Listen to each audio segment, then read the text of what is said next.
1, 2, 1, 2. That looks better. It's this weird thing, right, on my SSL, what's it called? SSL 12 interface, that the phantom power just sort of randomly decides to turn itself off and on again. So, you know, I'm not going to let you in onto the secrets of what I was talking about earlier. That's now gone. That's past. That's in the past. You'll never know. It's actually between me and the spiders. But otherwise, here we are. That's it. Good. Good, good. Great. Super. Lovely. Well, lovely to have you here. Welcome back to another Molten chat. Bump. 1, 2. I can see lots of greens over there. If you've not been with us before, you're very welcome to join us. What we tend to do, hi Thomas, is chat. We chat about new modules, new synths, the news of the month. I mean, we actually rarely do that, to be honest. We tend to talk about a couple of things that are interesting us at the moment, and then I tend to fiddle with some stuff. People drift in and out. Then I come up with a blinding tune followed by just a bit of rubbish for a while, and then we poke around at something else. I have a little bit more of a plan for this evening, which is very exciting, obviously, which is to talk about Synth Picnic in particular, because I'm in the middle of trying to sort that out. I'm also in the middle of realising I probably need another 6 weeks to sort this out and wondering what on earth was I thinking when I undertook this simple idea, because nothing's ever simple. Not when I'm concerned anyway. I overcomplicate things all the time because I have this desire to try to do something half decent. Half decent is all I'm ever after. Half decent. If I can get half decent, I'm pretty happy. It's when things are really rubbish that it annoys me. So half decency is what I'm heading for, and that takes a little bit more work than just completely winging it. So we can talk about that this evening. In fact, we could build and test some systems for Synth Picnic. That might be interesting. But before we do that, let's say hello to people in the chat, shall we? Chat's always very lively. It's good to see lots of people there. Good grief. If I could look at the stat, I can't see the stats from here. What does that say? 29. Good grief. Is that all you can manage? Anyway, hi, Twin Cities. Good to see you, Native and Biscottino, Crocodino. It's good to see you in there, Tops. Well done. What? Twin Cities Oxygen is hosting a fundraiser for people. That's nice. October the 25th. Where? Any idea where that would be? Nova Scotia. That's like Canada, right? Okay. Rob, good to see you. Ken, hi. Steve.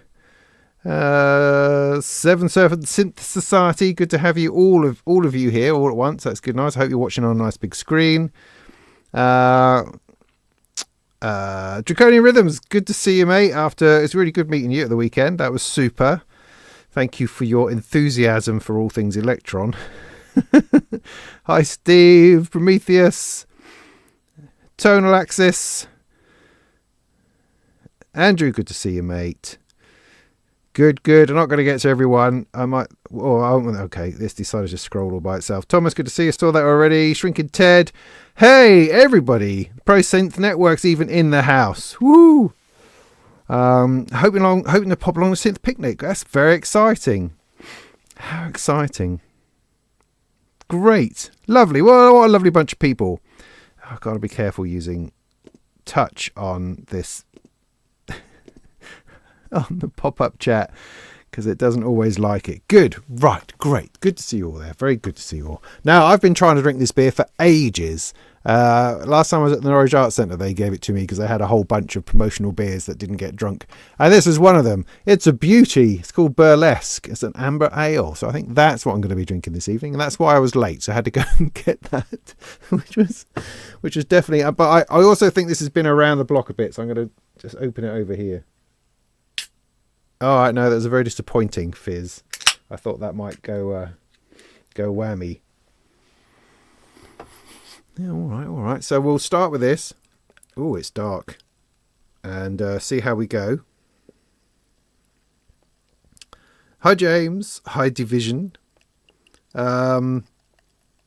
So the plan for this evening, I've been building these little systems, right? And it's much more difficult than I thought. So, okay, let me rewind a little bit. So for Synth Picnic, right, one of the things I'm trying to do is I'm trying to rent out modular, right? Trying to squeeze some pennies out of all this modular that I've got so that people get an opportunity to use and enjoy some of the modular that I'm not using, ideally. That's the way forward. And so I came up with this idea to see if I can create systems that people could rent in order to give them a bit of value, to secure them a little bit. And I don't know, I just think it's particularly in the current climate where cost of living is going up and the price of things is never getting any cheaper. Maybe we can't afford to drop £500 on a module every month, but maybe we could borrow half a dozen modules for a lot less than that. Maybe that's the kind of the concept, the idea. So in order to do that, I had some very highfalutin ideas, which I talked to Lavendel from Schreiber Machina about, and we came up with these 3 little cases that we thought would be brilliant. The original idea was to come up with sort of instruments that would have a character and a flow all of their own. And I am finding that very, very hard to decide exactly what modules should go into these little cases. So I've had to sort of remove the highbrowness of it all because I'm never going to get it right. It's never quite going to work. And I think it needs to be adjustable and changeable. Just a second. I'm just going to do that just to try to lighten up a little bit. So I've taken the pressure off a little bit, so I'm not trying to create the perfect instrument system because we talked about creating like a manual for it and video tutorials and then a patch book, lots of beautiful, wonderful stuff. And that might all still be possible, but at the moment I don't have the time or the bandwidth for it. So just trying to pare it back to what actually does it need to do. And is that important? And what should the emphasis be? And does it have to have anything to do with the name on the side of the box? No, is probably the answer to that one, I should think. So that's what I've been struggling with for the last couple of days and will be this week as I try to get these things together. And I thought perhaps this evening we could get some of that done. And, I could take some of your advice or I could ignore some of your advice about what modules to put in.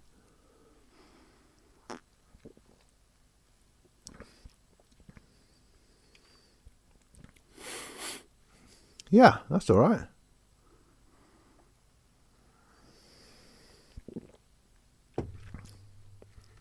Ooh, that's interesting.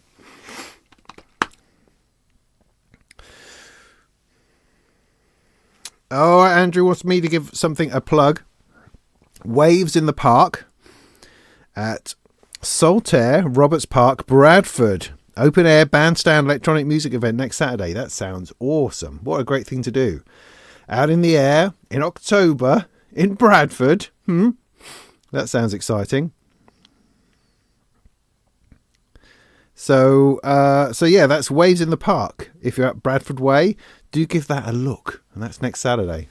If you're not coming down to the Synth Picnic, obviously. I should stress the Synth Picnic. It's just a day, and there will be more of them. It's not a one-off. Hopefully, it's not a one-off event. Okay.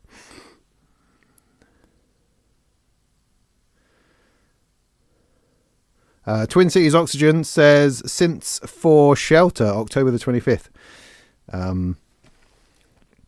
Did you say whether that's in Canada? I don't know. Did you say that? Yeah, Canada. Okay, cool. Right. Good. So do go and check that out as well. Synths for Shelter. Sounds good, like a good idea. Anybody else got anything to sell?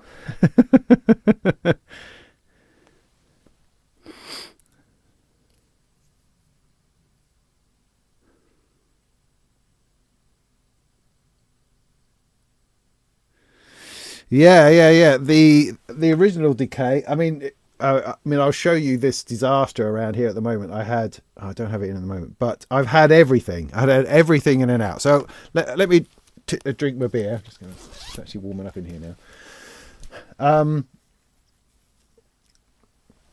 So I'm trying to explain my reasoning, not very well, obviously, at the moment. I'm trying to focus on these sorts of things. So I have these three cases, these three characterful cases. I've got one here, as you can see. The one I've done, which I have a look at the moment, is Morton. I've got Morton done. I've locked it. I've put it in its case. That's done, I've decided. So we're going to have a look at that in a minute. And I've still got Wendy to do, which is here, which is pretty open at the moment. That's the one I'm going to work on. This one, which is Delia, that's done. Now, I want to stress that the names mean nothing. They bear no resemblance to anything. I mean, I did think about it, and I was thinking, well, Wendy should be more analog, more Moog-like, really. Morton, perhaps a bit more experimental, a bit more digital, and then Delia just needs to be completely out there. But I don't know. I mean, you end up just going round and round in circles. I mean, I had a big problem, sadly, with the power supply. Now, Jacket Beat Boot may be these power supplies, these USB ones, but they can only go so far.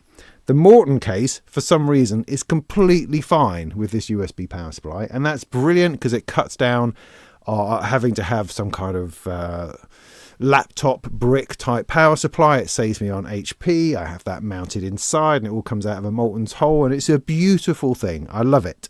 However, I have not successfully got one of these to power any collection of modules that I've put into this one at all. I can't do it. I get so far and then it just goes and I don't know what the culprit is. Now, I could possibly go through modular grid and work out the ampage of everything, but that just takes too long. But anyway, I lost a load of time trying to get that to work. So for this one, I've gone back to a Behringer proper plug-in power supply, and they're just going to have to go with a laptop power supply. And I'll probably do the same on the Wendy, just for time, until I can work out what is up with this. Maybe it's just not possible to generate enough. Maybe it's simple as that. Simple, too much draw of ampage, I'm assuming. I don't know. I'm not a bleeding expert. That's the problem. So I ended up shuffling modules in and out, trying to work it out. So they're just all over the place. But what I am trying to do with these cases is I'm trying to build something that works in itself. So while you can rent one of these in order to take it away to expand your existing system, you could also rent one, take it away and play it by itself. It's completely capable of being a standalone instrument. I think that's important because I would like to give people who have never had any modular the opportunity to take this away. Thanks, Twin Cities Oxygen. That's lovely. That's really nice. I mean, all the best with your event, mate. I hope you have a great time. I hope you raise a lot of money, and that's your generosity is appreciated. It's not necessary, but thanks anyway. That's great. Good stuff, mate. If you send us a link at some point to my email or something like that, I'll be happy to post it about the place. I mean, you can post it in here if you like, but I'll probably forget. Anyway, what was I saying? Something really, really important. Yeah, so that they work by themselves. Yeah, that seemed to be important. But that sort of led me down this road of thinking, well, maybe they need to be simple systems. Maybe they need to be my first modular system, in which case they just need to be a simple synthesizer voice. And I thought about that a lot. And whenever I try to do that, I seem to end up getting into trouble and it got ridiculously complicated, or I didn't really have the parts that I needed, or probably more accurately, I'd run out of power on this and then have to rethink it, and then I'd lose the thread of what I was doing in the first place. So I guess my first question to you out there, as I organise myself and sort myself out here, is for a system like this, if it was something that, if the idea of renting a small system appealed to you, do you think it should be a simple, straightforward, analog style synth voice? Or would it be more interesting if it's a bit bizarre and crazy and you could just do interesting, creative things with it? Is it going to be too complex or is it going to be too simple? And should I worry about either or? Or is it not important? I should just go with whatever it is feels right to me. Yeah? So I'll let you think on that for a moment. And then I'll show you what's in here. And then you'll understand what I mean.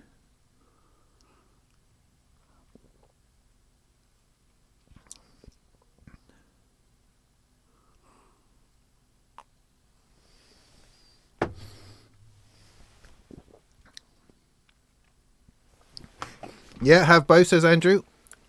See, that's suitably diplomatic. Now, I do have this. So this is my learner system, right? So this is the EDU system from America Synths that I built over the course of a few months. A couple of years ago, was it now? And so with this, you've got just a VCO, filter, VCA. You've got some noise, sample and hold, 2 envelopes, a mixer. Also got a wave folder in there and a sequencer. This is a good little starter system, and I'll be renting this out nice and affordably, I think. It's got to be worthwhile. So people could borrow this as their first go at modular and give that a go. You know, I think that's definitely a goer. So I do have a basic system for basic people. So I do have that covered to some degree. I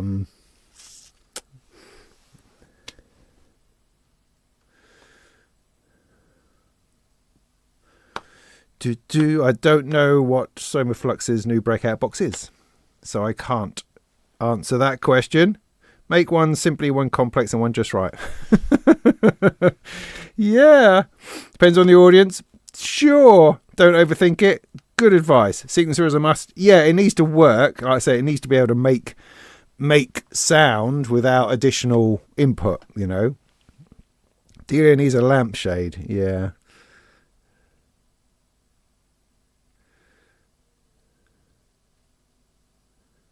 Yeah, I have the bullfrog as well. Yeah. So the bullfrog. So the bullfrog and the Erica modular. So those two for starter systems, for starter people. Definitely, I will have those two up and running, ready to go. Yes. It's not got a it does have a speaker in it. Yeah, so maybe in that case, the beginner stuff is covered. Maybe it is already. 1 or 2 effects in. Yeah. Reverb. Yeah. See, the thing is, I've got to have all these things. I'm not buying modules for this. I am attempting to use what I have, which is also a challenge because it turns out I don't have enough output modules. So the third one, at the moment, I don't have an output module. Now, I do have a DivKids output bus kit, which I haven't built. But it's not a small thing, you know. It's not a small module because I have a built one. And here, in fact. And I could build one, but that's going to take a load of time. But that might be my only option because one of the problems with Synth Picnic is that it has cost an arm and a leg so far. You know, the idea of this being slim and low cost and, you know, it doesn't, you know, very, very, very cheap and easy to do. There's been all sorts of hidden costs that I hadn't thought about outside of the rental of the space. Things like public liability insurance. I've just bought a PAT tester, so I'm now going to become an expert in PAT testing because I'm going to have to do so much of the bloody stuff that I thought it's going to end up being cheaper me just buying a machine off eBay. So I've done that. Power cables. I've had to buy a dozen power cables in order to stretch around the room because the room has 2 plug sockets in one corner and I've got this big space I've got to cover. So lots of little things like that. So I really can't be spending any more money on this. So I don't want to, you know, because the ideal output module is the Music Thing startup. I have one of those and it's brilliant, and it's in that case over there. It's brilliant because you can plug a couple of different things into it, so it's not just an output for like stereo output, and it has a built-in clock. And actually that's really useful because a lot of sequencers don't have a clock, and so you have to generate a clock from somewhere, and that's an additional factor. So having that in the in a module inadvertently is very, very useful. And also the startup is very small, unlike the output bus here, which is very wide. So heck.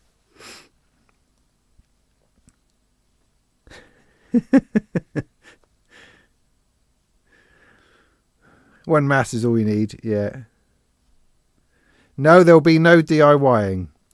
It's far too dangerous to have anything open. It's not that sort of thing. So, if in case you don't know what I'm talking about, if you've not read the press release, Sound on Sound did a nice news item on it the other day, which was great. The idea, the Synth Picnic idea, is to pick up the slack from the closure of music shops. So, music shops in Norwich have closed. You can no longer play a synthesizer. You never could see modular, but you can't. There's no way you can play a synth anymore. And this seems to be like a terrible, terrible travesty, and is not going to get any better anytime soon. And so the opportunities people have to play on synthesizers and discover synthesizers has now just fallen through the floor. So other than an annual synth show, which you probably have to pay to go to, there isn't that opportunity just to drop in, have a play, go off, come back, drop in, have a play, that kind of thing. So the Synth Picnic, the word picnic here is really emphasizing the fact that it's a temporary, it's a stop, prump, here's a thing, and then off we go. It's a pop-up thing. It's not outside, we're not having sandwiches. It's just a nice word that I enjoy saying. So the Synth Picnic is we're renting up some space in a shopping mall, throwing out a bunch of synthesizers that I happen to have knocking around, and people can come and play on them. That's it. And within that, I also want to bring some modular so people can experience that. And I want to try this idea of renting modular in order so that I can buy cheese and bread for my family to keep them fed over the winter. To try to raise some, another stream of income with a bit of luck in renting out stuff that people previously haven't been able to get access to. I think there's something in that. I think there's a great value in it. It's very affordable. I think it could help people with their problem with gas and buying stuff all the time. There's a lot of goodness, I hope, in it. Which hopefully overwhelms my slight disdain of myself from actually suggesting that I should make money from anything, because that's something I deeply struggle with all the flipping time. Good grief. Oh dear.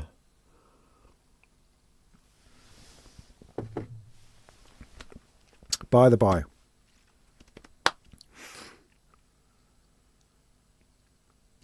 why don't I reach out to Thonk for the startup? Sure, yeah, they don't have any. They're currently out of stock of both. I meant to speak to Tom about it, funnily enough, at Bristronica, but just did not get the opportunity. And it's okay. I've got like a week, and I know, Thonk are great, but they would do me a deal, I'm sure, but they wouldn't necessarily give me something for free because they're just not really able to do that very much. So I'm going to make do, I think is the answer to that at the moment. Just going to make do.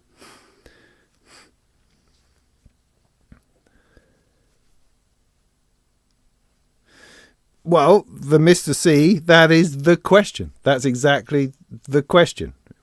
It really is. It really is.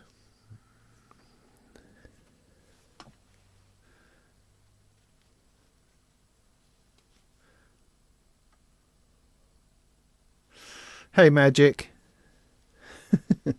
Right, so let me show you what I've got so far, and that'll give us something to talk about, won't it? What time is it? It's 8:30. All right, we're doing all right. Okay, good introductory time where I can't see nothing. Hang on. Now would be a good time to insert an advert, it says. Bloody hell.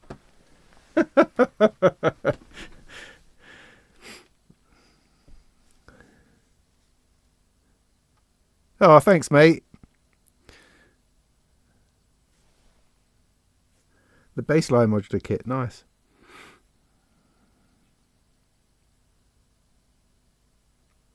Okay, so what am I doing? Am I doing this?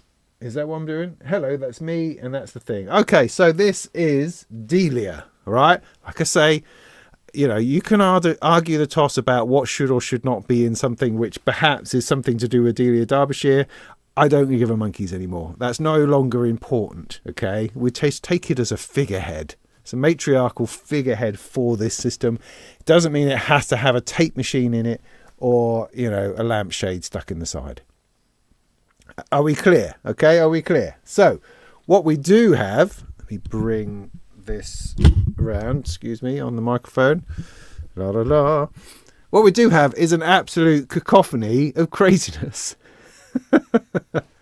And it's funny, I can't believe how this came together, because it really was not anything like this for a long time. And then after, I mean, I shuffled through a lot of these, of the Look Mum No Computer modules, which I thought was great. A pair of those was fantastic, but I could not get it to work. The power supply, this power supply issue I had, just kept making me having to pull modules out, try different ones, put them out, try different ones. And then I went a sort of a granular route. I had the printer in there, along with the Surface that I'm not using anymore, and the data bender. But no, I couldn't get that to work. So I pulled all that out. I then ended up, once I got the power supply in, I just went a completely different route for no reason. But I'm always thinking I need some form of sequencing. So the Arp of Darkness was doing that. That's at the bare minimum. That was working, but that needs a clock. So I still needed something with a clock. So I then thought about the Neo Trinity, but then this is a sequencer and it's a modulator and it's envelopes. And I thought, well, that's actually really useful, because one of the problems I had was finding envelopes and fitting that in alongside a VCA and fitting that in. So this has got a lot of stuff going on in itself. But then do I need the Arp of Darkness at the same time? Not necessarily, but it's a very hands-on, usable, fingerable thing, whereas this is not. And I keep forgetting how to use it. But I think I've got my head around it now. I just need to keep looking at the manual just to make sure, which is going to become relevant as well. So I thought, well, let's stick these other things in. So I stuck the, what was it, the pizza? Stuck the pizza in, which is an FM noisy bugger. And then I put the crust in, which is a sort of a noise machine. So I've got both an FM sound and a crazy, crunchy, percussive sound. And then the two black and blue modules just fitted in there perfectly. And they gave us a seriously analog and interesting accompaniment to this sort of chaos. And I thought, great. And then I couldn't hear everything at once.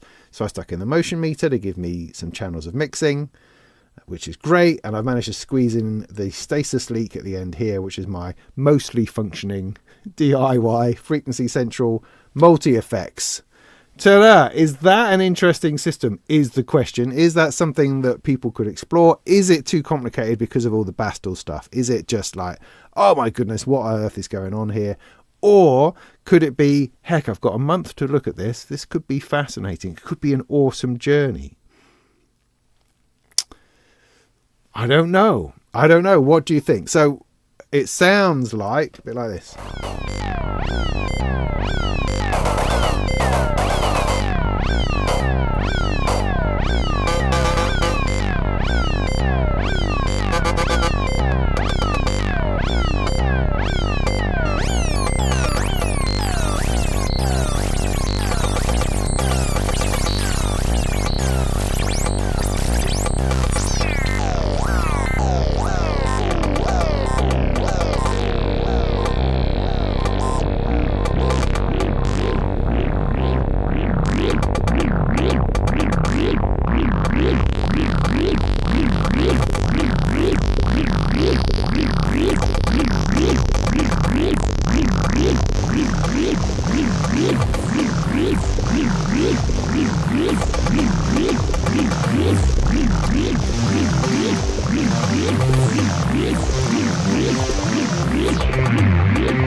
So I can't remember how to turn the quantizer on the Neo Trinity without looking it up. I can't remember how.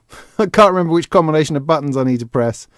It's not shift, it's something else. I can't remember. So it's just going to have to be a siren at the moment, all right?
Something like that is a lot of fun.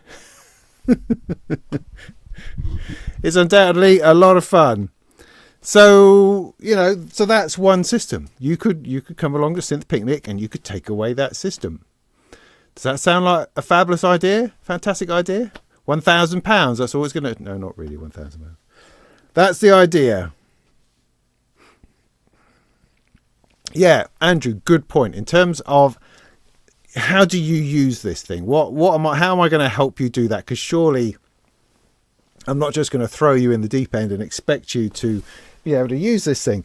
No, so, I've only got a week to the first one. I don't know that I'm going to have this all together in time, perhaps for this first one, but maybe this first one is more of a show and tell than it is of an actual get down to business of renting a system. I don't know. Maybe that's the case. We'll just see. I'm just making this up as I go, So my plan would be I make a page for this, a web page for this, where I put links to all the manuals for the different bits, a layout, arrows, like a diagram telling you what the things are, what their intention is, and a basic patch, at least one basic patch. I might also do a video. I'm certainly going to do a little video on this and the bullfrog, I think. Just, basics, how to patch it together, how to get your first patch. Things like that. Definitely going to do that on that. On this, I don't know, maybe a picture of a first patch might not be a bad idea. I think, I could say that over time I can make videos on it, but actually over time I hope that I won't have it. I hope that other people will have it. It's the point. So yeah, Andrew, good point. Yes, I will do a repository of everything they need to know in order to make use of this, how it works, how each thing works, the manual for each, and a patch example of how to get sound out. I think those are vital things that I want to definitely be able to provide, so that I can say to somebody, oh, you've not played with modular before, well, you can take this away, follow the instructions, and you'll start getting sound out, and you can explore from there. See, that's the idea. No, Ken, we don't have any of those.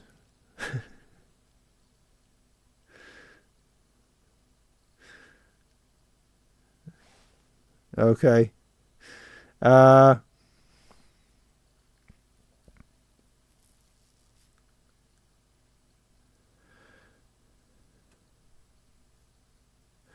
Cat torture machine. Offer more old school stuff that's easier to understand if someone is completely new. Yeah, maybe.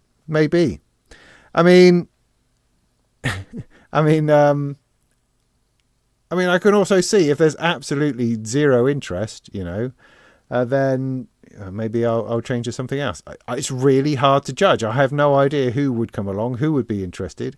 I've no idea how many people in Norwich or the surrounding area know about it or would be interested in such a thing. All I can do is try, You can spend your life trying to do market research on these things, but who the hell do you ask? You lot? What do you know? So I'm just going to try it out, and if I have to burn hours in order to make that happen, and then so be it. I don't know any other way of doing it. I'm always of the opinion that you've just got to try to do something. If you overthink it, you just end up tying yourselves in knots, and the whole thing becomes pointless. Had I thought about how much this would have cost me already before I started, then perhaps I would have had second thoughts about it. But hey, I'd already booked the place. I'm in it, and it's like, shit, I've got to order these things. I better go and do that in order to make it work. That's fine. We're just going to go with it. There's no point overthinking it. So yeah, that I think is pretty much done as a system. I just need to plug that hole so that people don't put their fingers in it, because that's the other thing to think about. People are going to blow themselves up. But if someone was to come along on Saturday, I'd be able to hopefully make it make sound, and they'd go, gosh, that's either really interesting or that's horrifying, and so on. So let me show you the Morton, and then we'll see whether we can create something. I don't know. With the Wendy. Create something with the Wendy. Now, do I need to leave that patched up for the moment? Where's the lid? The lid is there. Excellent. Right. Okay.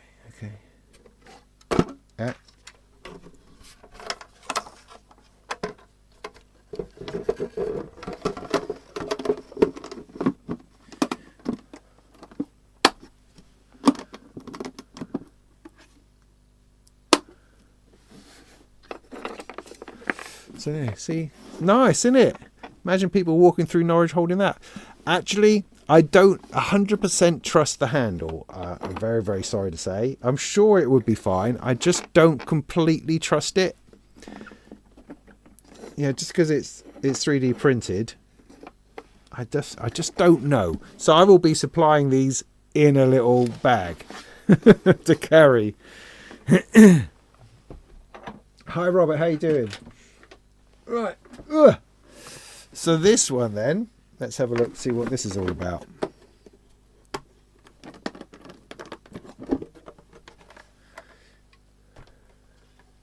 The case is 3D printed plastic, yeah. So this is the one that works on USB. See, look at this, just a single USB cable is the power supply. That's awesome. So I'll put this down here and I'll plug it in, and you can have a look at it. I just need to, what happened to me? Thingamy-bob. You seen the thingamy-bob? Oh, it doesn't matter.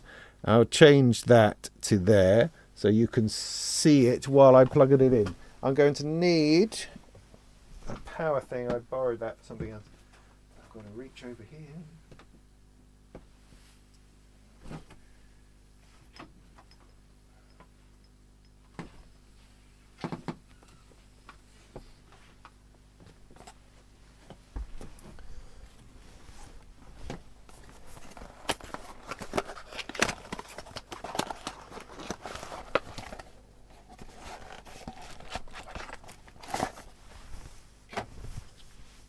So it just runs from one of those. Plug that over there. Of course, this is not going to work now, is it? And then I'm going to be completely scuppered because I don't think I have enough laptop supplies.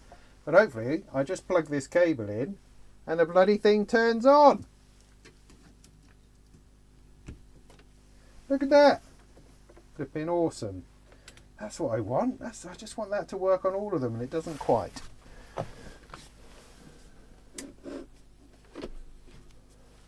See that all right? Yeah, good.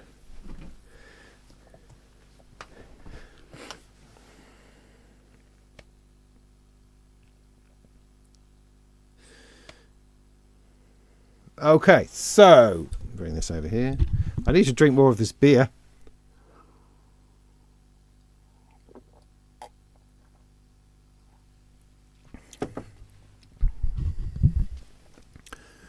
So what I've got here is based around the plasma voice. I don't know why. It just happened to be the hand, and I thought, oh, let's stick that in because that's going to look great when it's playing. So all right, so I started off with that. So I thought, let's give it a sequencer, something straightforward that you could just use without any bother. This, but it needs a clock. Okay, so I'm going to use the start up here, which has a clock to run it. So that's something, let me patch that in to start with. Oh dear, this is not going to go well. Okay, so I can take that. Am I going to need another clock? Yes. So I mustn't forget to take things like these fellas. I mean, you know, this week I'm going to be putting things together to make sure that I know how everything's going. Maybe I can use some nice glowy patch cables. That's always good, like so. So this goes into the top there. Got flipping spider webs on it. Right, so I've got my sequencer running. This is a modulator. Sort of an LFO thing, which is useful for all sorts of things. You can throw that into stuff.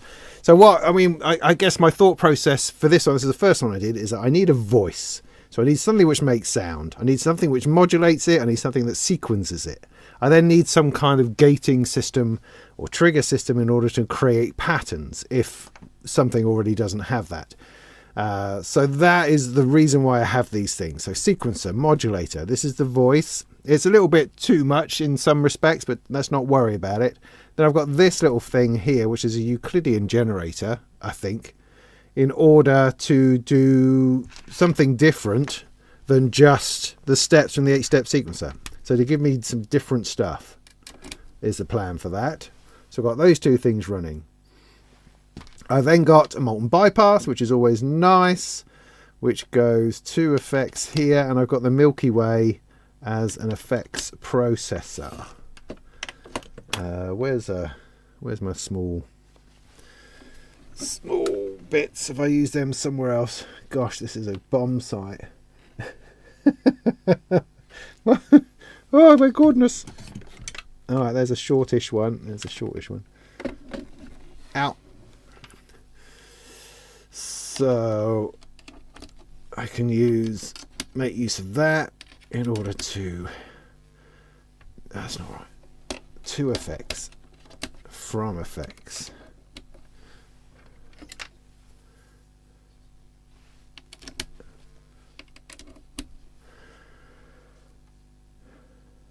So where's my input coming from? Oh yeah, I remember.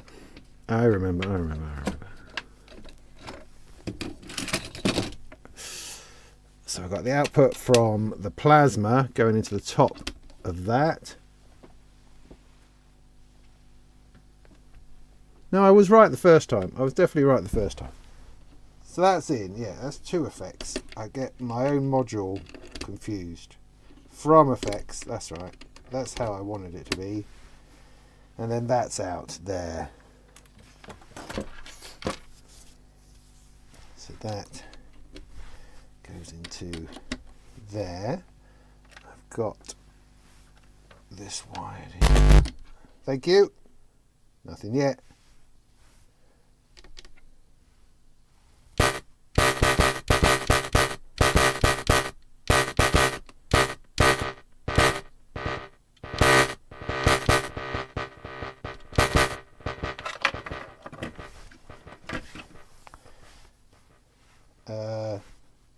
That's in, this is out.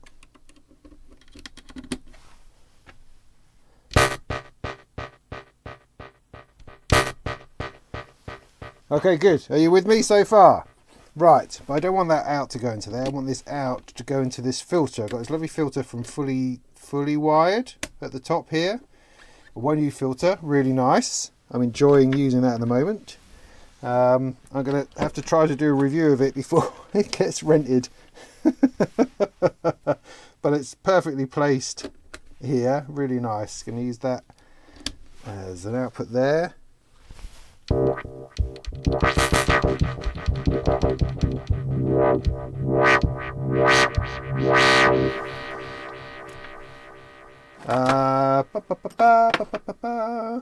I'm just going to have to start stealing cables, aren't I? That's what I'm going to need to do. Then I need the output from this. I'm sticking it through a quantizer. Very useful. This also can work as an arpeggiator. Can you hear me? Because sorry, I put the mic somewhere stupid. That's not helpful. That might be better. So this here is a quantizer arpeggiator. So you can put it in art mode and then it will make sounds itself. Similar a little bit to the flat 6 one. Not quite as groovy, but not far off. But the 8-step sequencer here only kicks out. It's not quantized in any way, so you needed something to sort that out. Pitch. Then I need something to drive the trigger here. Now I can use the gate output or trigger output on the 8-step sequencer, which is fair enough, but I wanted to use something from the Kasmata, whatever it is that this is pronounced, this Greek thing over here. I wanted to use that.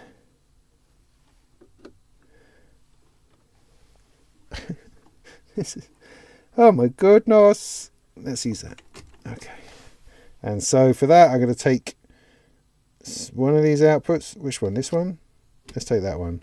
I'm going to plug that into the trigger. Perfect.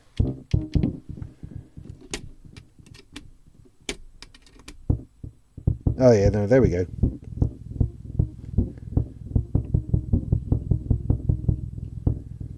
So from that I can create lots of nice rhythmic patterns.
So there you go, yeah, that sort of thing.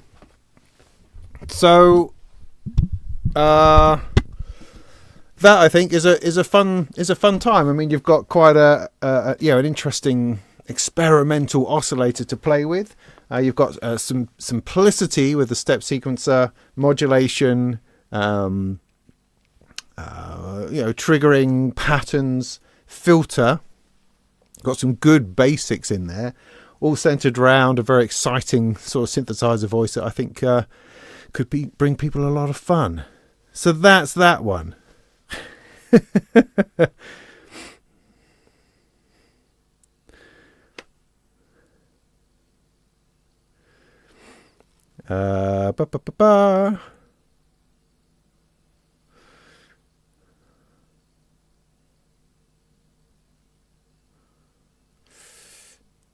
What's the mosaic quantizer? What question are you asking, Andrew?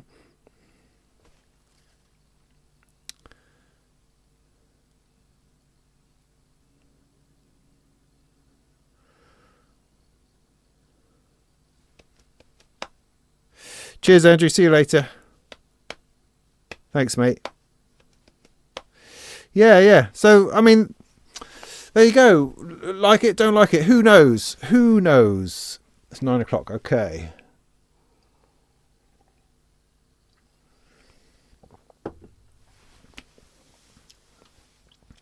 But for me, it seems like a really interesting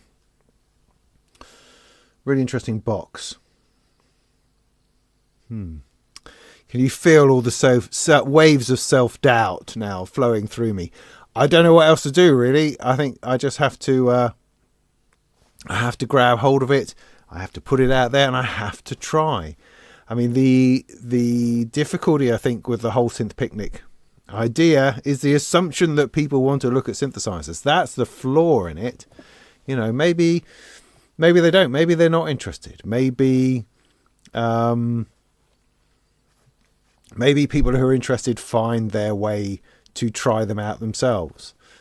I don't know. This might be a deeply flawed idea. I really don't know, and it's going to take a little bit of trying, a little bit of effort to work it out. And it may be all for nothing. We don't know.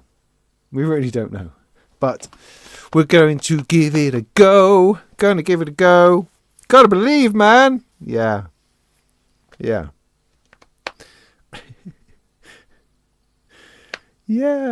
Okay, right. So let's going to have a look at something else now, which is going to interest me because we're halfway through our stream. So the only downside of the USB power supply here is there's no off switch. You just pull the cable, which is all right, but you know, an off switch would be nice.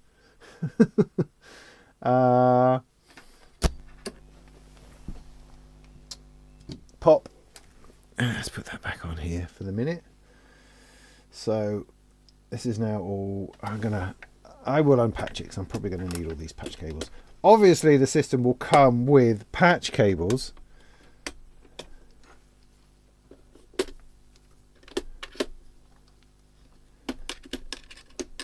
Not these ones, mind. These are my patch cables. These are nice ones. I've got a bag of ones that I don't like anymore. So people can have those. Nice, lots of lovely colourful ones. Although, I mean, I have to say that the red and the black does go rather well with this particular system. So I don't know. I'm going to think about that. Yeah, that's purely an aesthetic choice from me. I mean, nobody else is going to give a monkeys, are they? Realistically.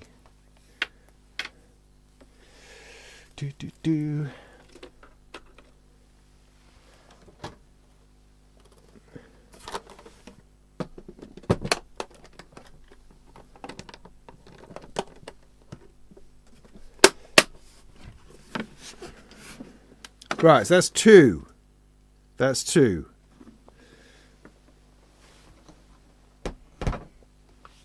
So another system I'm going to be offering up for... Is this going to work in this space? I really don't know. Let's try. Let's give it a try. just not how things are supposed to be. Let's give it a try. Come on. Good. Is this one over here?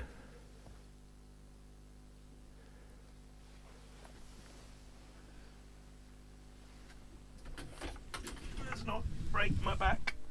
Yeah. Oh, God. Okay. All right. It's this one.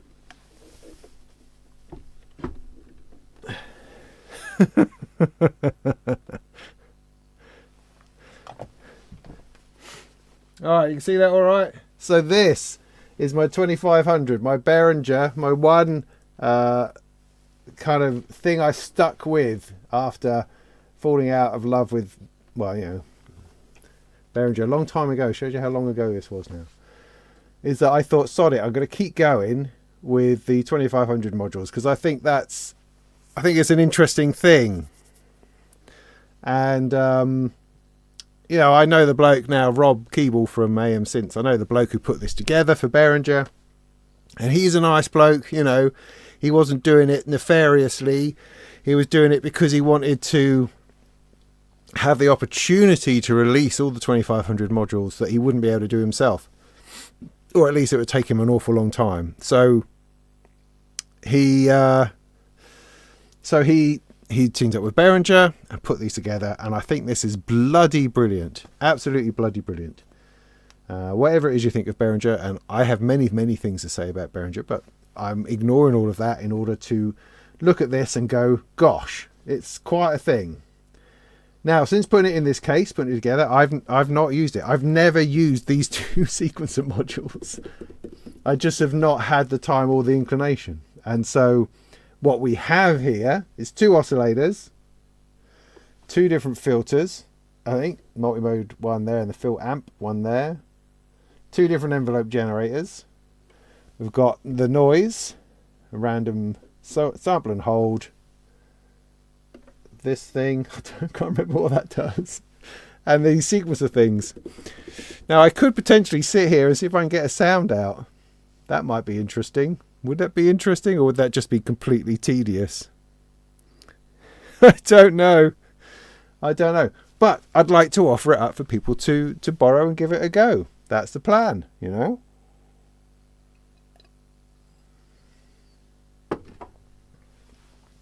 The only thing that pains me slightly is that there's not enough room for some effects. Now, if I had another startup, I could potentially got a Rosie in here, which is perfect for this because it has two inputs that you can crossfade between, and I've got two outputs, two oscillators. So that is a brilliant little solution. If I don't use that, I'll probably have to use a mixer. However, the startup, you can put more than one thing in it. So maybe the startup works again, and that gives me perhaps enough room to put in, but then you'd have, see that it doesn't work. It doesn't work because you've got two sources. See, what I like about the Rosie is it has a send and return. So I could send through an effects processor and back in again, but I've only got 2 HP left. And so the only place I can go is get a 2 HP reverb. But that's expensive, and that's money I don't really want to spend right now. But it would be a beautiful thing to have there. My other choices would be, I mean, I do have a Pico DSP from America Synths, but it's 3 HP. There's just not quite enough room. Not quite enough room. And I can't make it happen. It's very frustrating. I could sellotape a Korg NTS1 onto the side and use that, I suppose. That's one possibility. Jeez.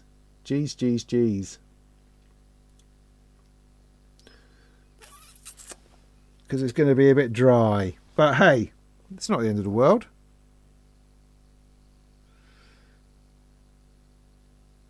Why are there modules hanging haphazardly on the sides beside the case? Because I've been trying a lot of modules in and out of a case. Why? What? Do yours always hang perpendicular or something?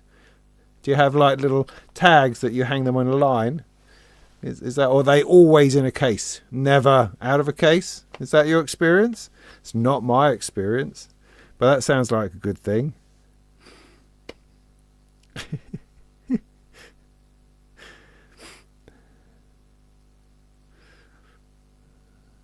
Yeah, potentially close encounters. Just the Korg. Always in the case. Not have any surplus. Wow, nice. I do. Yeah. I mean, I can do. I've got reverb pedals, but that's, there are solutions. I mean, we could take it and only have it played in a large cavern somewhere, so that you can use a natural reverb through speakers. There's always another solution. It's just what fits nicely in the case. That's really all I'm worried about. Now, if I can find a power supply, we can turn it on. What do I need? I need a kettle lead. Kettle lead? Anyone? Okay. Hang on.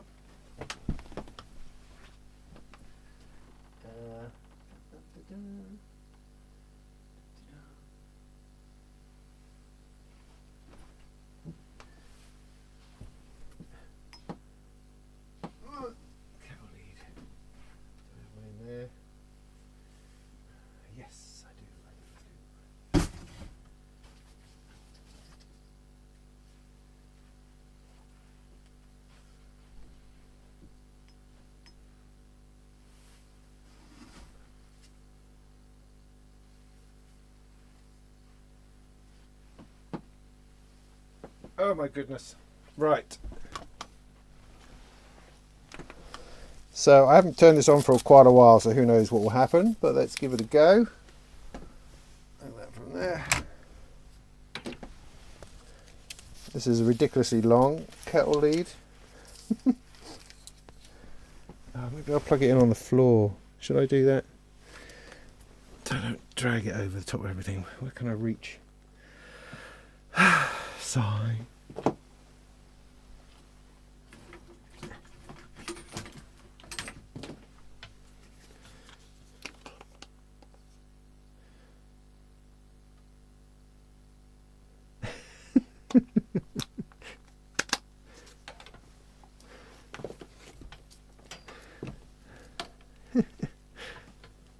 It's a reality, average owl.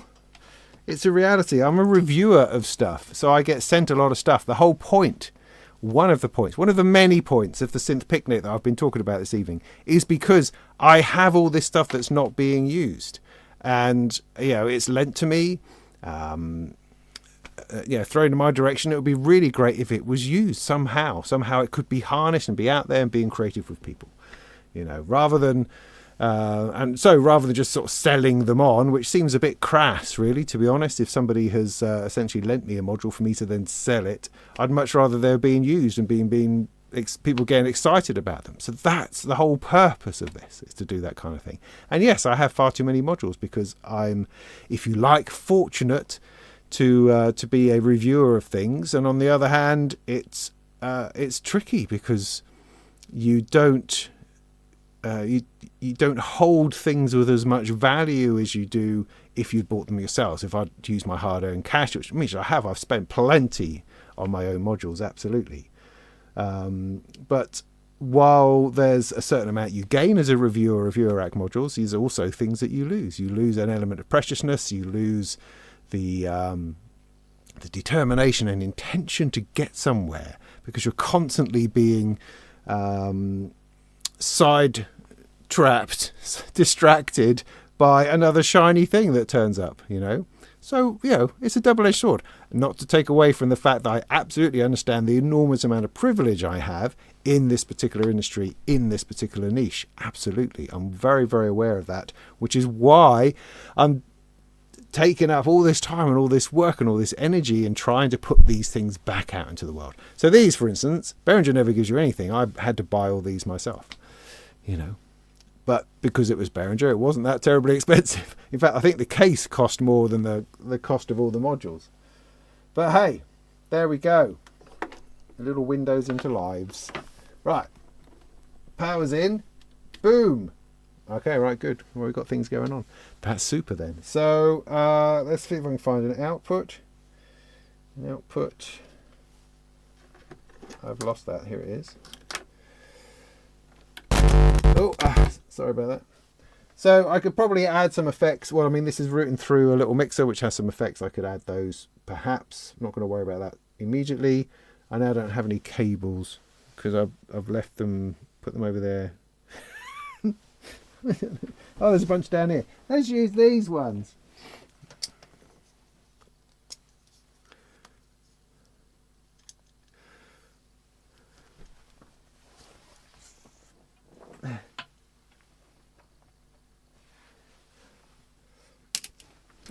And Matt, you're right. I mean, if I was to turn the camera over there, you'd see this big pile of money just sitting there from all my YouTubing. Right. So let's see if I can just get some oscillator sound out first. What have I got going on here? Oh yeah, right. Okay. See if I can just, let's try. Oh goodness. So let's use an output of an oscillator. Output of an oscillator.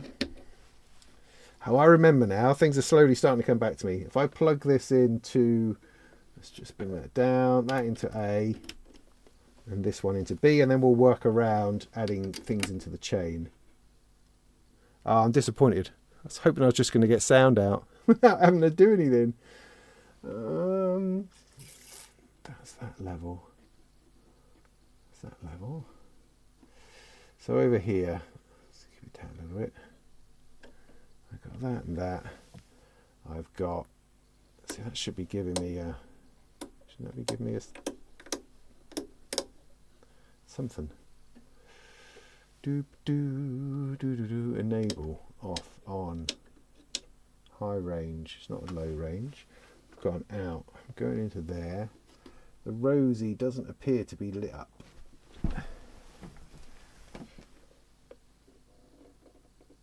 Should that be lit up, or does it only light when it gets sound through? There's a little something there. Alright, let's try this somewhere else. Can't quite reach everything. This is too big. Think about it. This needs to go.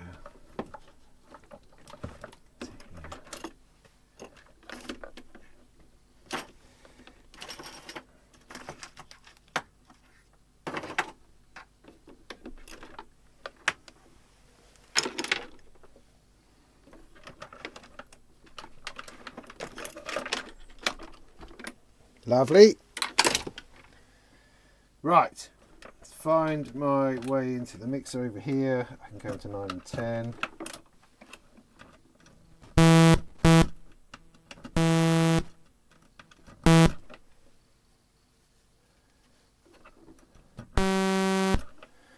Alright, so something wrong with my rosy. Whole lot of rosy. That's a wrong sort of thing on there. Maybe it's not gone all the way in.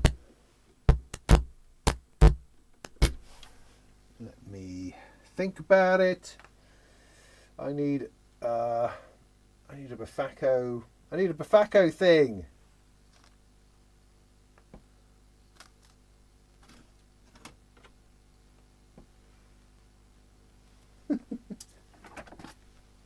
All right.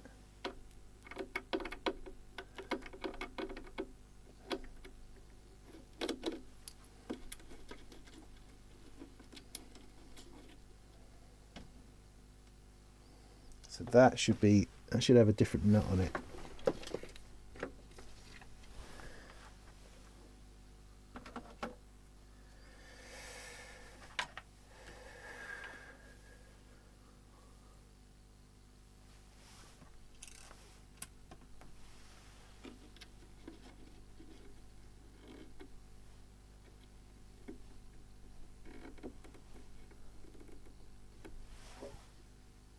That looks slightly better. Don't know if that's the answer.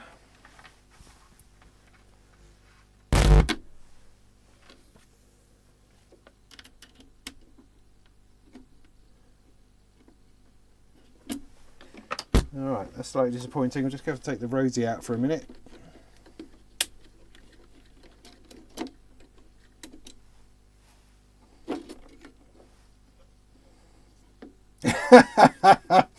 That'll be it, right? I don't know if you can see that, which it's only on half the pins. Oh, you see, I'm a pro. I'm a pro at this. I really am. Flipping Nora. Oh my goodness me. Dear. Right, is that going to work?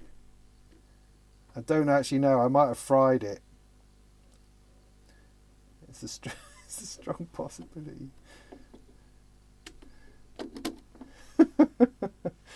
Oh, jeez Louise. Right.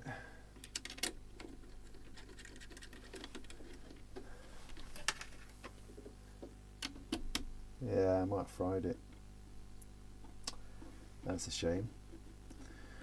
Right, I'm going to have a rethink on that, in which case I might have to build the output bus in order to put it there. Oh, poo. Just going to check that it's actually connected to something on the other end.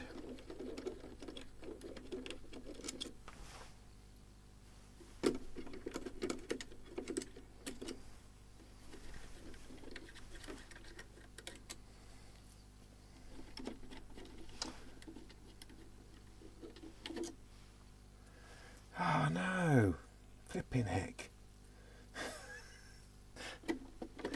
Flipping Behringer.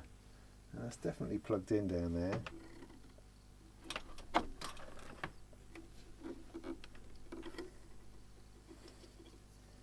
Definitely red stripe. Red stripe.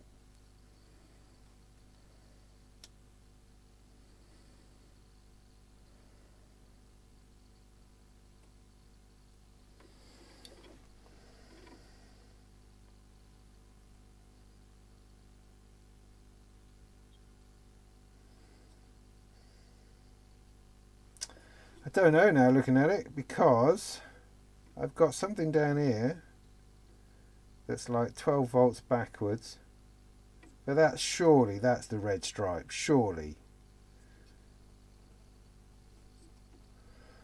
Can anyone out there in TV land confirm that the rosy, which way up the power goes? I'm assuming it's this stripe here, but it's got writing here that kind of says backwards minus 12 volts, which would indicate that it's actually the other way up.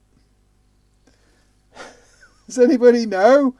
God, this is not where I thought this was going to go this evening. Flipping it.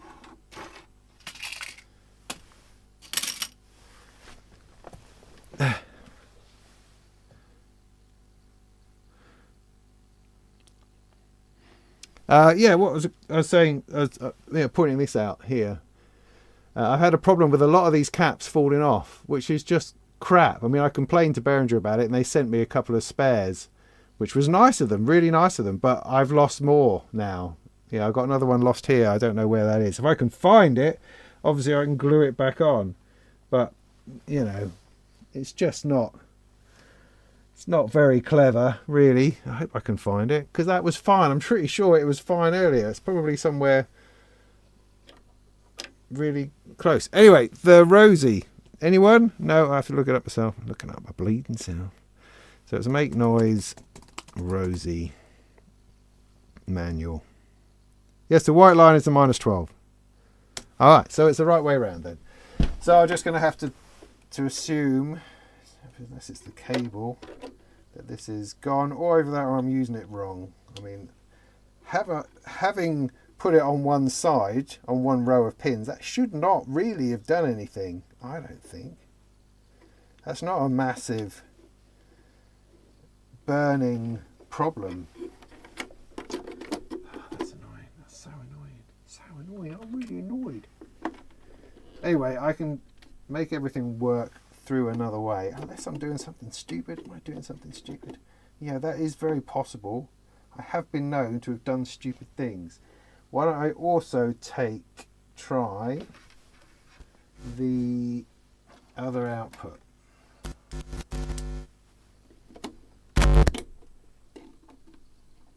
No. Bugger all. There's no buttons, there's no mute.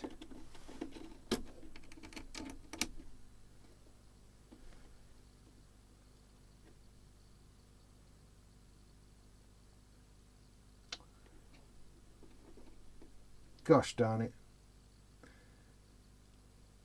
Okay, so I'm going to stop worrying about that for now.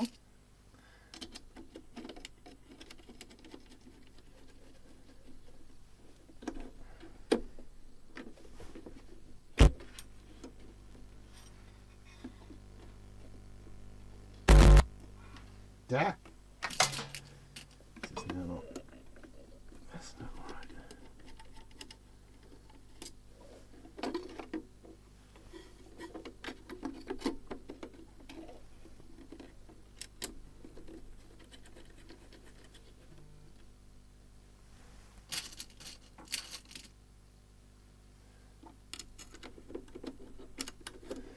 It's just something else I'm going to have to be doing this week, I suppose.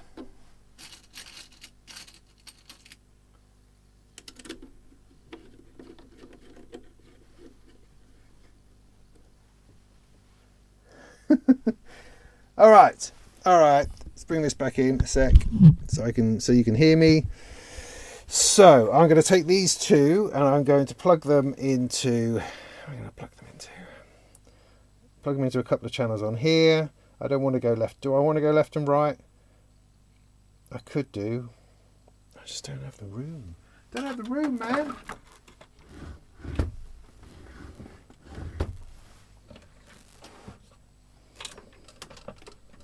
So this is going into there. Alright, I've got 2 and 3 over there. Okay, 2 and 3, but I can't reach it. Oh, sod it! It's just gonna... Sorry, everyone!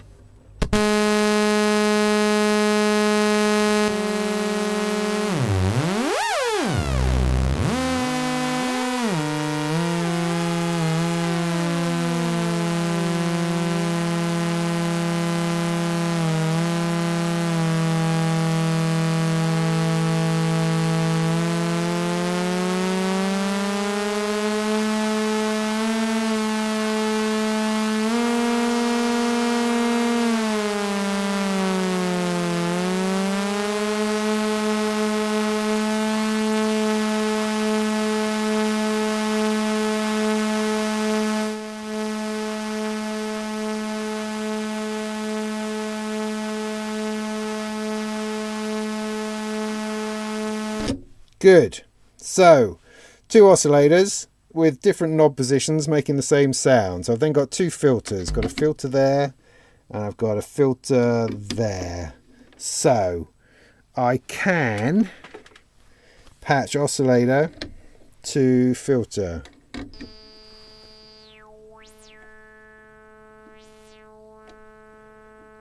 In A. That's also a VCA. Need something longer than that. Coming out of this one into that filter.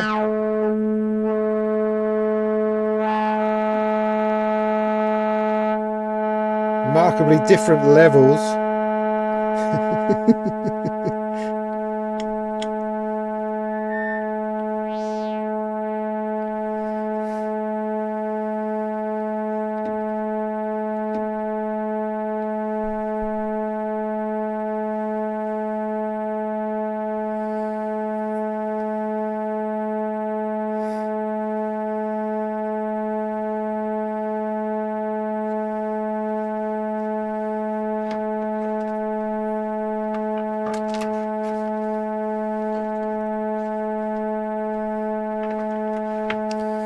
Right, I've got a channel A and a channel B on this sequencer over here that I've never used before.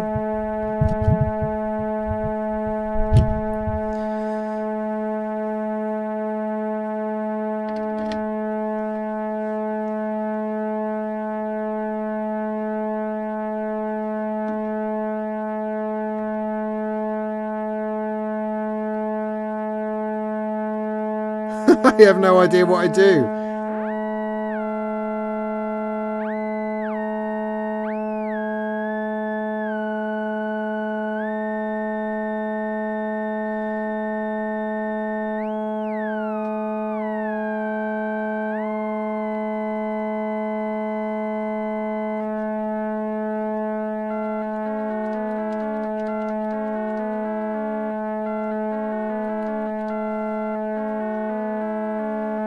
How do you make it go along, I wonder?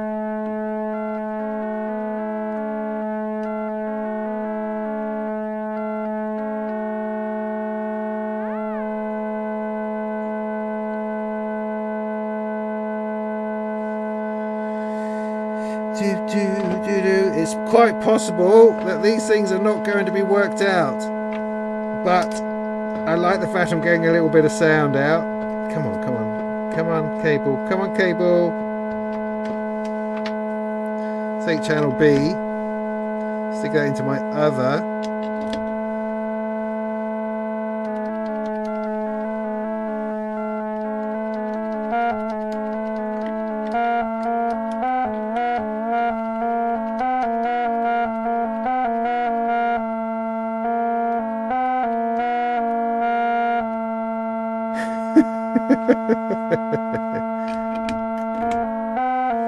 Oh look, who would believe that if you self-patch it,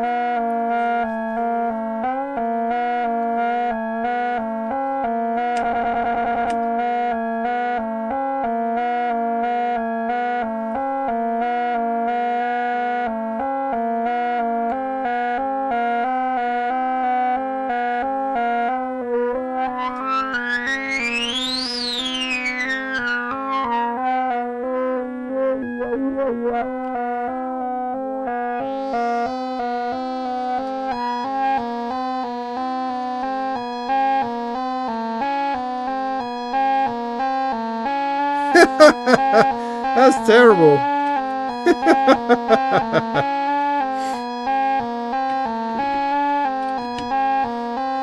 So I now need to gate an envelope of some kind.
Well, there we go.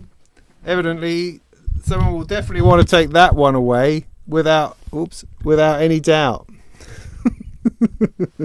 What is that sequencer about? I mean, really, what is that sequencer about? I mean, as I say, I've never used a sequencer on here. I bought the bits because it was a complete set, and that interests me. I've never gotten around to it, sadly, really sadly. I'm sorry about that. I just have other things. And it appears to be that the silver channel is like the tune, and the other two seem to be modulations, because they do not have the range of the other one, I think. That's odd. That's super odd. And then there's no gate output except for the individual gates on the individual step gate outputs, as opposed to an overall gate output for each step. Bizarre. I don't even know where to start with this, with the 1050.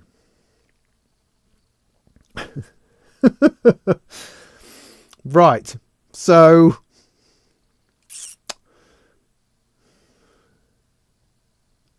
see, it's part of the reason. I mean, as I say, as someone who makes videos, if something looks like it's going to take you a heck of a long time, you tend to ignore it and concentrate on things which are going to be slightly easier. Because I knew this was going to take quite a bit of effort to understand. I mean, I've done videos on the oscillators and the filters and bits and pieces. So yeah, I spent a lot of time on it a couple of years ago, getting the hang of all those bits. That was great. I haven't looked into these two things at all, and that is going to be interesting. Do I have the time this week to get that together? I fear not. But in terms of fascination of being a proper modular system that no one can understand, well, that I can't understand, that has a lot of merit to it. I mean, it can make bleepy noises like nobody's business. And it's not like the intense experience you get on those other more modern modular systems where we start putting all sorts of multifunctional modules together, blending digital and analog in order to get something a bit more exciting. Whereas this is ultimately very basic, but also arcane in the way that it uses different modules, in the routing, in the possibilities in the modules, is very odd compared to modern modules, which is part of what interests me, as well as obviously it's going to be a pain in the arse. Coupled with the fact that Behringer don't produce manuals. They don't tell you how to use it. There's nothing. There's a manual that tells you that this is the keyboard input and that this is the FM input. This is the pulse width modulation input. It doesn't actually tell you how you would use any of those things to get sound. It's a bit like Roland manuals, really, but worse. A lot worse. So you're kind of left floundering. And what I hope I'm able to do is to help with that. Still annoyed about the top of that cap disappearing somewhere. Maybe it's stuck to the bottom of my feet. It'll be stuck somewhere. Anyway, so that's the challenge of this sort of thing. But it would be nice to be able to get a reliable sound out. I mean, maybe the answer is to connect a keyboard to it and let you play it like a 2-oscillator synth. Maybe that's a simpler idea, and then ignore these completely. But then, I mean, they're big, chunky, proper modules that should be doing a thing, shouldn't they? Manual advance. What's all that about? How's that go? Oh my goodness! Oh, it does. Oh, that's oh, I've broken it. There we go.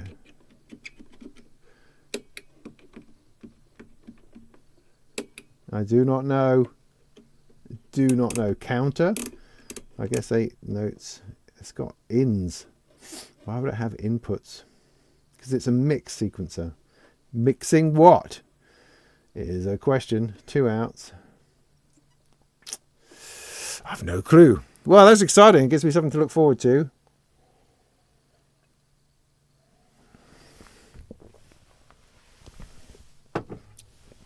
And obviously makes me look fairly stupid.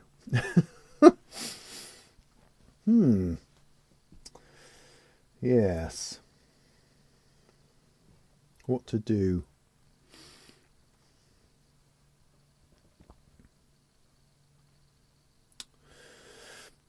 Other than be annoyed about the Rosie. That's really annoying. Okay.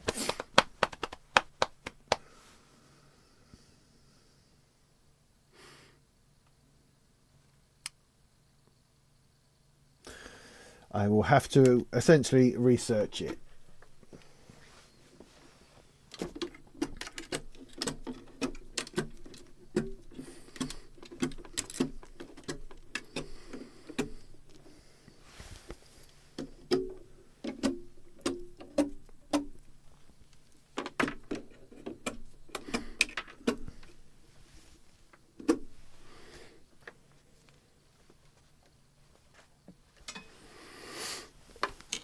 Alrighty. It's pretty though. I do like it. I like it a lot. Very much. Nora.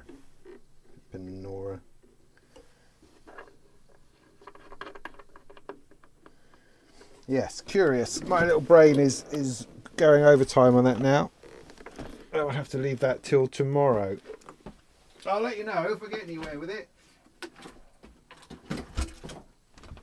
Or maybe it just becomes a backdrop of pretty lights moving about the place. So back to Wendy then. So for our last, we've got 10 minutes or so. Takes a bit of getting used to. Thanks. Yeah. 3 separate lanes. Yeah. Now I'm appreciating that. There are good some YouTube tutorials out there. Cool. Thanks, Tanith. I will search those up.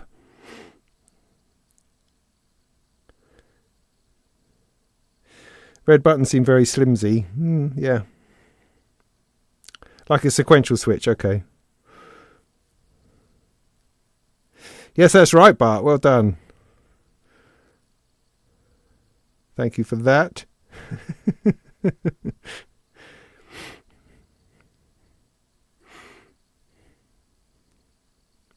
Earwave modules.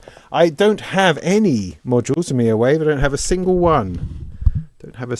Right, so currently, let's put this back in the centre of things. Let's see for the minute. Oh yeah, it's going to be whatever we do, it's going to be a little bit of a mess. I know, it does. I appreciate how it just looks like chaos. It absolutely does. And that's the thing. So, got a power supply. That's already put in. This is not going to stay. I'm going to be doing a review of this quad ADSR at some point soon. I keep it knocking around just to remind me that I really need to do a review of it sometime soon. Which is true of many, many modules. So, the Octone is a good little sequencer. That might stay. Oh yeah, so my thought for this one, for Wendy, was to make it beautiful. You know, that's a possibility. Is there a way that I could just make it beautiful? So, with that in mind, I don't have a stonking great big reverb I can dedicate to it, but I might have something. But maybe, for the moment, we'll keep the sequencer in there. Because it is really nice. I don't really want to lose it, but I do have 2, you see. I do have 2 of those, which do work brilliantly together, but they also work apart, and maybe that's a good way of doing it. So that's a good start. So, I've recently got the Strymon Carplus Strong What's it called? Supercar Plus. That's what I'm talking about. I'm working on a review of that at the moment, and that's a beautiful, beautiful thing. But it does mean that it's kind of freed up the Surface that I've been using for a long time as a possible thing to put into one of these systems. So I'm thinking of Wendy could be Surface based. You've got a nice stringy thing in there. I'd also like to put something analog in there too. And then maybe something like the Data Bender, maybe something like the Brinter, something interesting, granular, maybe reverby. It's a bit more tricky at the minute. Show it. It's there. Can you not see it? It's there. It's there.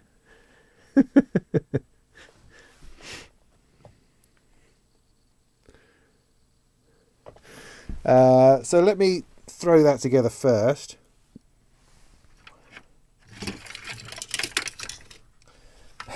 This is just a flipping disaster.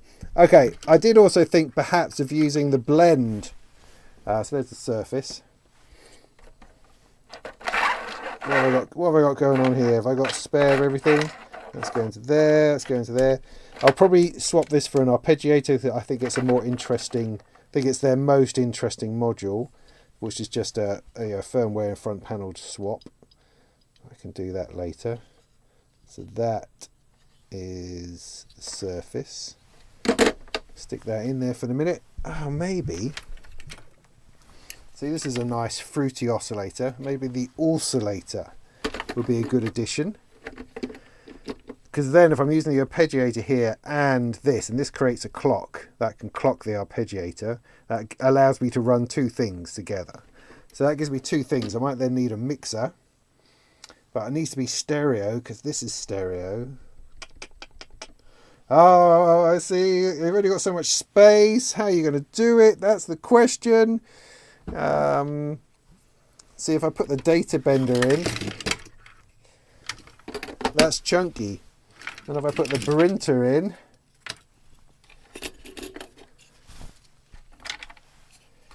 that's also chunky. And I kind of feel it's already full. And I'd need to mix. I do have a mixer I can put in the 1U potentially. And I don't have an output module, but there's room there for a startup. But there's no modulation. Da, da, da, da, da, da, da.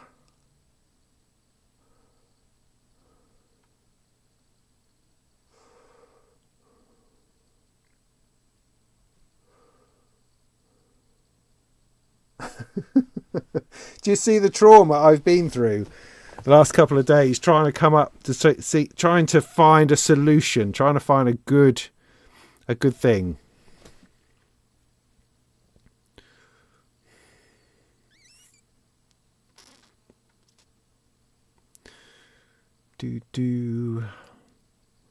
I mean, yeah, I've got the oscillator in there. I kind of need a filter, don't I? What do I have on spare filters?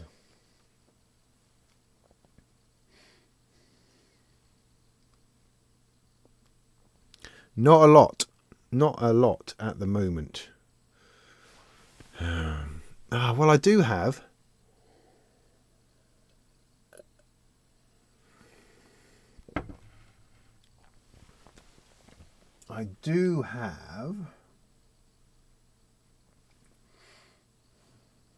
Wait for it.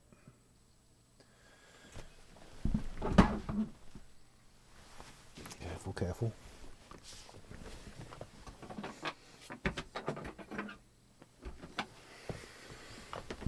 I've got an endorphins filter. The squawk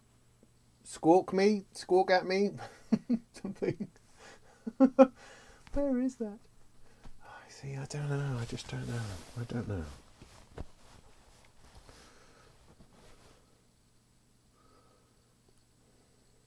Because I like the idea of something that gives a different flavour, you know.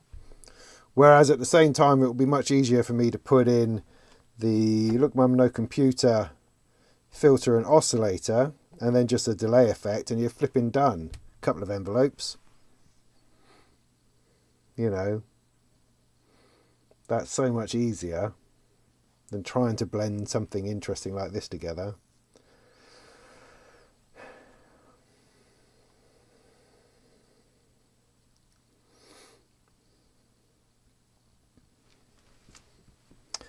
And I'm never quite sure about the printer. I don't know that I understand it enough. Data bender is interesting. Maybe that's interesting in any situation. Let's leave that for the minute. Take out the oscillator. Let's put in this pair.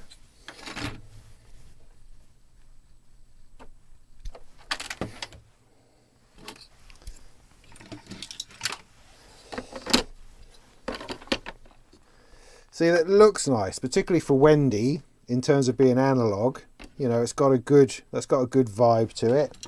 Now this is sort of an effect delay, so what do I need? I need envelopes for this. It does have a VCA already built into the filter, so I don't necessarily need that. It just kind of feels like there's not a whole lot to it, which is outrageous, really. Where was it? I had a pair of envelopes. That's one envelope. That's not that. It's not that.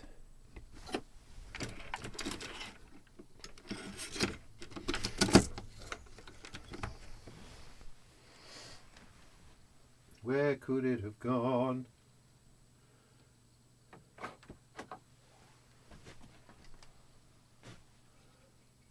There's one envelope.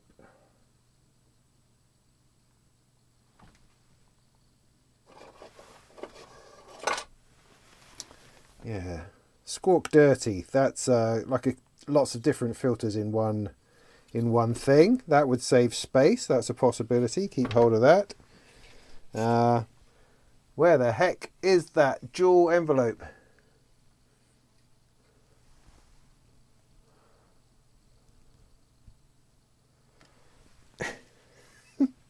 Am I running out of time? Yeah. Come on, I'd just like to make some sound. Can I do that? That's that thing. That's not that. That's the thing. That's one of my things. That's that thing. Doobie-doo. Doobie-doobie-doo.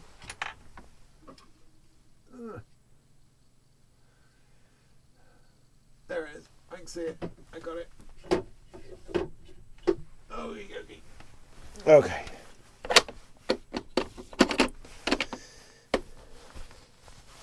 Right, that's the thing.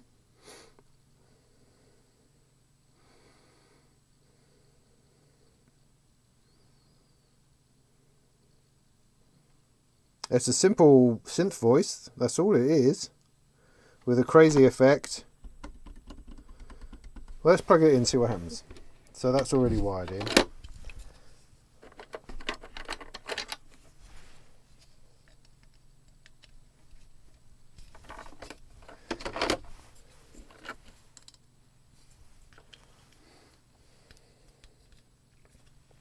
I mean, the other thing that springs to mind is that I should really be thinking about this in terms of sales to some degree, you know, as in I kind of want to be showcasing modules that people can then buy from Signal Sounds, because, you know, the whole purpose of this is to support the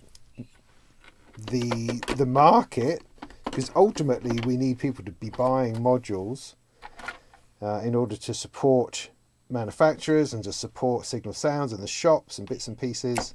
So kind of having either obsolete or unobtainium type modules is not helpful, is it really? Is that two? Is that 2 or 3? That's 2, isn't it? Can't squeeze in that Erica what's it DSP for another effect. I mean, the data bender I think is perhaps a little bit too much for this, so maybe I'll swap it for Axis, as I say, gave you the Mark II of this. Maybe I should do that. I've got too much to do. Yeah, I've got all these modules to review, kits to build, and I'm going to be spending all week packing up and testing synthesizers for the Synth Picnic. I'm going to lose a whole week to this thing. Then I'll lose a following week unpacking it all.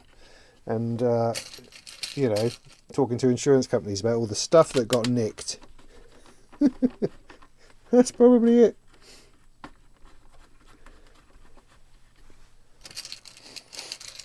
Now, I could use pedals as an addition, potentially.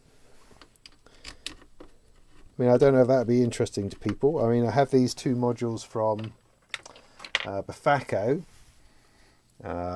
which is an effects pedal loop for guitar pedals, and also an effects pedal powering module, which are pretty cool little things. I need to give them a go. All right, that's plugged in. Now, where happened to the power? Got power here.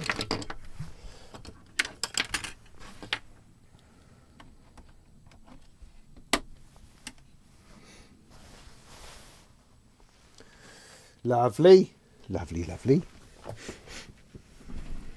Disting, yeah. I don't want to have to explain a disting to somebody.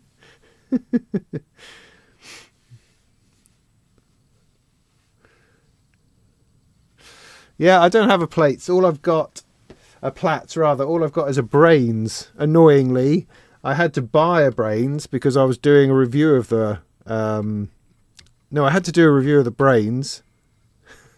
So I had to buy one in order to do that because Behringer wouldn't lend one out. So I was sort of in a stupid situation where I thought, well, I quite like to compare one to the plats, which I had. So I did that, compared the two, which was interesting, did a review, blah, blah, blah, blah. Ultimately, I sold the plats on because it's not a module that interests me at all. I know it's a marvellous, marvellous module for most people. I just found it a bit sort of underwhelming and just unnecessarily complex when I'd much rather just have an analog VCO sitting there doing a thing, you know. But I've ended up with the brains, which has been knocking about, which has actually been useful recently because I've been using it in chord mode with the NOH Pianist, which is another review I will do sometime. Promise. So we need left and right for this. So let's plug that in here.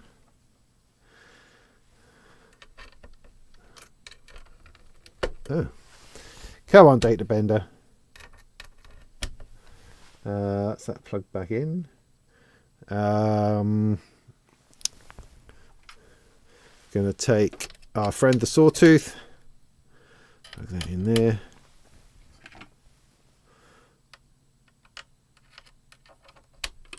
Plug the out into there.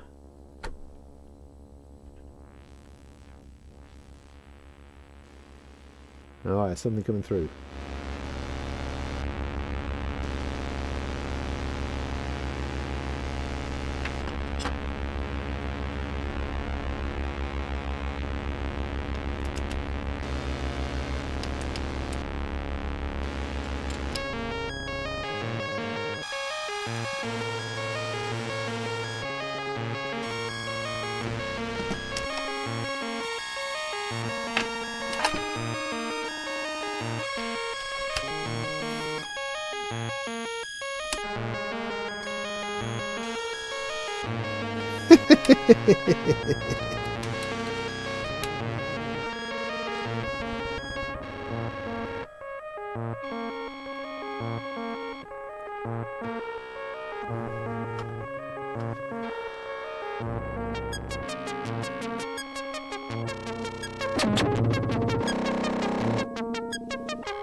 Nice.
Well, it's interesting, isn't it? Well, I think I'm finding it interesting. But if you do something simple, time's running away. If we do something simple like that, it then in some ways, while it's nice and I'm enjoying it, there's a lot of interplay with the data bender, and that's interesting. But it's also very, very simple. And is that enough for someone to take away for a month and really enjoy? Or is it too simple? Would you get over it really quick? Or would it just be interesting as a synth voice to add to your existing system? Because, I mean, there's no reason that these don't have to be rented by people with no modular. You might have a large modular setup. You might just patch things in and out, you know. You might use it as a source of half a dozen modules that you can add to your system for a month to try them out. That's definitely the idea, don't you think? So, I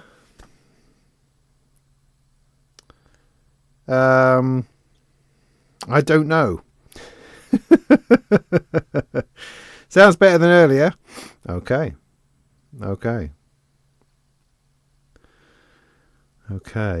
Instant fun. All right, interesting. Data bender, yes. You prefer the Delia. Cool, yeah. See, there's 100 different ways, so many different flavors that you can put together. Is the data bender a little bit too much? Because, I mean, I like sort of like, I don't know, 3/5 of the data bender. The rest of it I don't very much, but there's bits in there which are just superb, like the bits I was just doing at the end. Once I relearnt and remembered what it is about the data bender that I liked and could find those settings, I think that's really nice. It also benefits from being running through a nice big reverb and a delay, perhaps, and there's no room for that. The Performance VCO and the filter, they're both quite gnarly. You know, I could go for something more beautiful. I could use, for instance, I've got a Make Noise STO that I'm not using. I could use as an oscillator. I've got a Jove filter I could put in, and maybe that would be a more beautiful looking sounding situation. Maybe. It's so hard. I mean, I could use the oscillator, as I say here, because it's a good looking one as well. Got some good lights on. Got a lot of choice of waveforms. So that's pretty cool. The other one I've got is the acronym, which has a similar range of waveforms on it as well. And that's a strong contender. But I quite like that. I mean, as in, it's a sort of oscillator I'd bring back in, whereas this one, maybe not so much. But why is that? Why haven't I been using this? I mean, these are all good questions. I mean, ultimately, I'm not going to fill these cases full of crap. You know, it's going to be a loss at some point. But then this is the thing. I can't be using all this stuff all the time. I mean, the reality is that I could put together a dozen cases, little cases like this, of sprinklings of modular. And maybe over time, that's what it will grow into. But I wanted to do an RYK one, because I have quite a few RYK modules, which are all beautiful, but they'd actually sit in a much larger case and be a much more premium device. That needs a lot more thought, I think.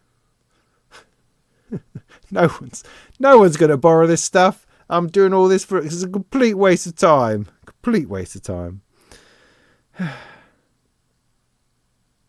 Thanks, Twin Cities. Yeah, anyway, I better knock it on the head, I expect.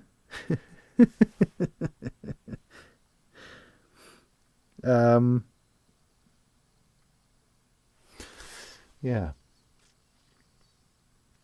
Well, thank you. This has been a useful exercise for me, at least, because it's forced me to get the 2500 out and realise I have no clue what I'm doing with that. It's got me down the road of doing a little bit of this, which is cool. I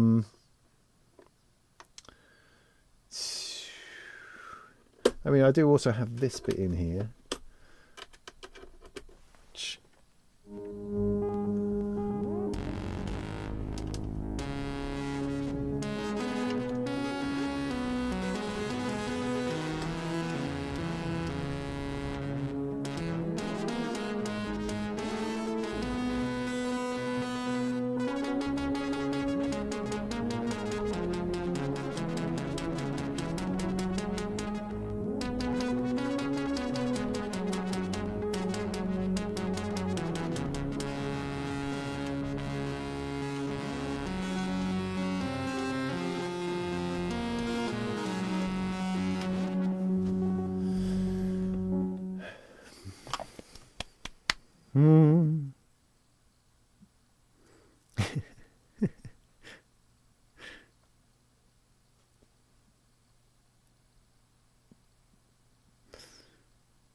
Anyway, I will ponder this. I have a week. This week, what I've got to do is test each of the synthesizers I'm bringing, test each of the power supplies, get everything together in a state where I can put it in the car. That's the plan for this week. So there's lots to do. Whatever happens, we'll be spending a day in Norwich in a nice little shop, hopefully meeting some nice people, chatting about synthesizers. What could be better than that? Got to give it a go, yeah? Right, good. So, thank you very much for spending time with me this evening. As I say, this has been useful in me putting a few things together. I'm still going to think hard about this, and I think, it's good and simple, isn't it? It's really good and simple.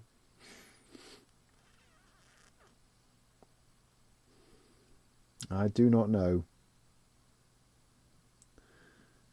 But if I was to go with a smaller size oscillator, I don't know that I have a smaller filter.